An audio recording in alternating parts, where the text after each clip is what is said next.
8:34 en la mañana y quiero darle la bienvenida a Levántate Cuba a nuestro amigo politólogo y analista Julio Schilling. Buenos días, Julio. Encantado de estar con ustedes. Julio, es algo muy importante que hemos estado tratando durante esta semana, durante varios días, y es precisamente los vínculos estrechos del castrismo y esta fortaleza que ha tenido para llegar a conquistar gobiernos en Latinoamérica y lo dañino que ha sido precisamente toda esa conexión del castrismo con Venezuela, con Nicaragua, con Bolivia, con Ecuador.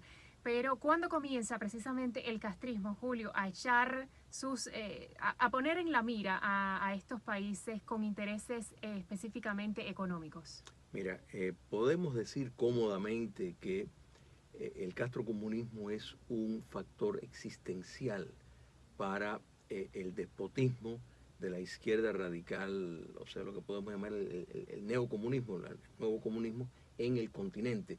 Pero Cuba comunista siempre jugó un papel fundamental. Primero, debe su existencia a la Unión Soviética, y esto cada día nos llegan más información de los antiguos archivos de la Unión Soviética y del ex bloque socialista que vinculan al movimiento, la alta élite del movimiento del 26 de julio, con contactos con los soviéticos, o sea que hubo en todo momento suministro logístico, de inteligencia, y sin lo que ya todos sabemos, después de llegar al poder, pues naturalmente el enorme traspaso de riqueza para sostener el comunismo cubano, y en cambio pues Cuba jugó un papel en la subversión continental desde el primer día que llegaron al poder. Naturalmente, ese tipo de esfuerzo subversivo se llevó a cabo por las armas principalmente, tanto en las ciudades, con el campo, poniendo bombas, terrorismo, etcétera, etcétera. La caída del comunismo soviético cambió todo, y Cuba comunista se convirtió en el dirigente, en el rescatador del comunismo en el continente. En 1990, en lo que se conoce como el Foro de Sao Paulo, se reconfiguró la metodología para alcanzar el poder. O sea, ya no había el dinero, el botín soviético, entonces había que llegar al poder por las instituciones democráticas, como, dicho sea de paso, lo habían dicho otros marxistas, como el italiano Antonio Gramsci, el Colegio de Frankfurt, hablaba de que era mucho más eficaz llegar al poder por medio de pervertir las instituciones en democracias. Entonces vimos esa reorganización a través del continente.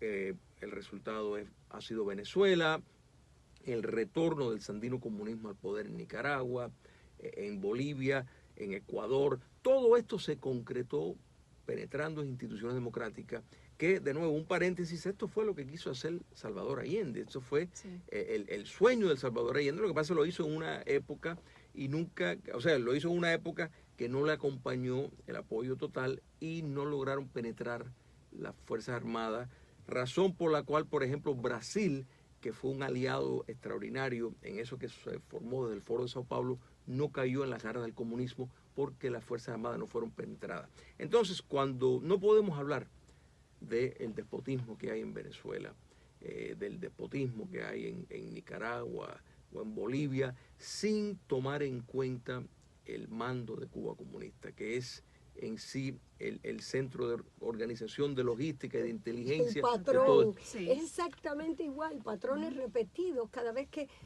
uno ve cómo se manifiestan, cómo hacen, uno piensa, hay un déjà vu, yo siento, eso lo vi, eso lo viví, y el patrón es totalmente exacto, tóxico y exacto. Correcto, mire, y muchos amigos venezolanos pues piensan, incluso cubanos también, dicen, bueno, si se cae la dictadura en Venezuela, pues tiene repercusiones en Cuba, y realmente es el inverso. Cuba es la fuente del mal, y hasta que no se caiga el régimen castrista, va a seguir la subversión. Las FARC, por ejemplo, y no es casualidad que el castrocomunismo tuvo un papel extraordinario en trasladarlo de la jungla a los centros del poder en Colombia, y eso es porque ha resultado mucho más eficaz empíricamente alcanzar el poder por vía de penetrar instituciones democráticas y subvertir el orden. Pero ¿por qué ha conseguido prevalecer, aunque es probado su fuerza destructora? ¿De qué forma el castrismo ha conquistado esas sociedades y se ha quedado, aunque haya destruido esos lugares? Bueno, en el sentido de Cuba intramuro, por un exquisito modelo de represión, de terrorismo de Estado, y han hecho una enorme inversión no solo del dinero cubano, inversión primero del dinero de la Unión Soviética. Recordemos que Cuba comunista recibió más de 10 veces lo que Europa después de la Segunda Guerra Mundial recibió con el Plan Marshall, o sea, esa asistencia que fue de los Estados Unidos a reconstruir Europa. Cuba desangró a la Unión Soviética económicamente en 10 veces esa proporción. El petróleo venezolano, Cuba comunista ha saqueado a Venezuela al punto de que hay prácticamente una penumbra, apagones, una hambruna totalmente, y una hambruna en sectores de la población, gracias a Venezuela ser el botín de este delirio que ha sido y que es el socialismo del siglo XXI.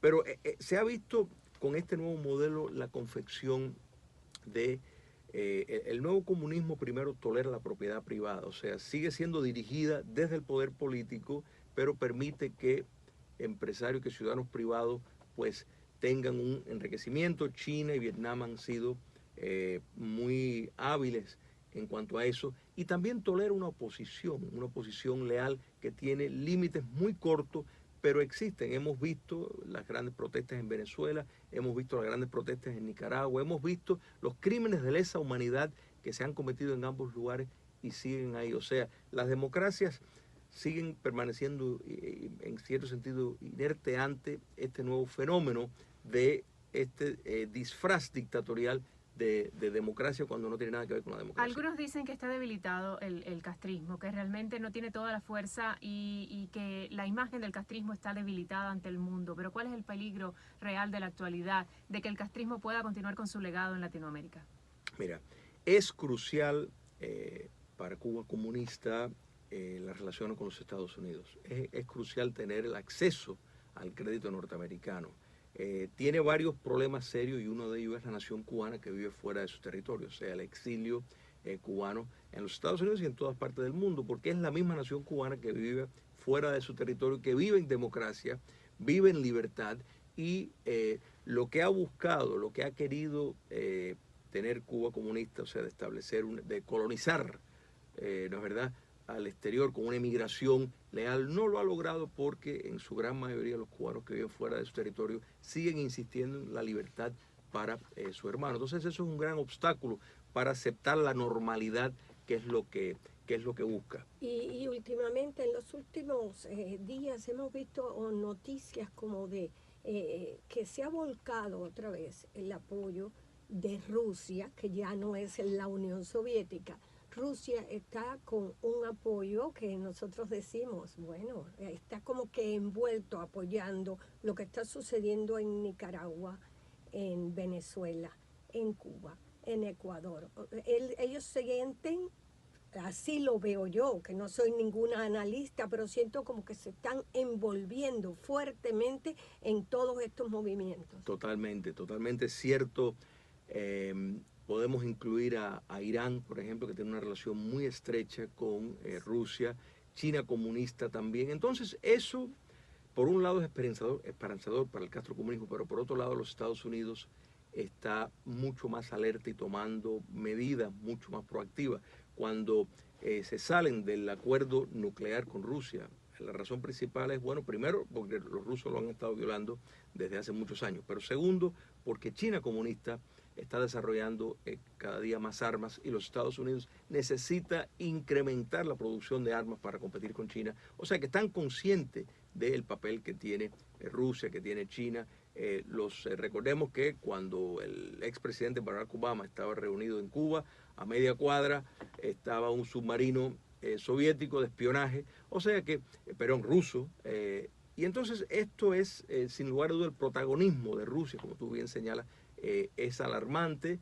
Es como si volviéramos a la época de la Guerra Fría. Pero no podemos regresar ahí, Julio, imposible, y hay que estar evidentemente teniendo en cuenta el peligro que implica cualquier tipo de vínculo, ya sea con To- Rusia, cualquier país que tenga estas intenciones. Totalmente. Y esta administración ha señalado el denominador común del peligro cuando señala a Nicaragua, cuando señala a Venezuela, y vincula todo a Cuba, incluso de seguir el guión de Matón. Sí. O sea, el guión de represión está totalmente confeccionado desde La Habana. O sea, todo el centro de mando está en La Habana, y esto hay que verlo como una organización del crimen organizado transnacional, de nuevo, que incluye actores como Irán, como China, como Rusia, como Corea del Norte. O sea, lo peor del mundo forma parte de este esquema subversivo, que es el nuevo comunismo que estamos viendo en el continente. Y Cuba, lamentablemente, el castrismo pues es la cabeza de eso. Y lamentablemente afectando a un pueblo, a una sociedad entera durante casi 6 décadas. Muchas Totalmente. gracias, Julio. Un placer. Es un gusto Gracias, Julio, siempre qué tenerte bueno. aquí en Levántate Cuba. Vamos, levanta.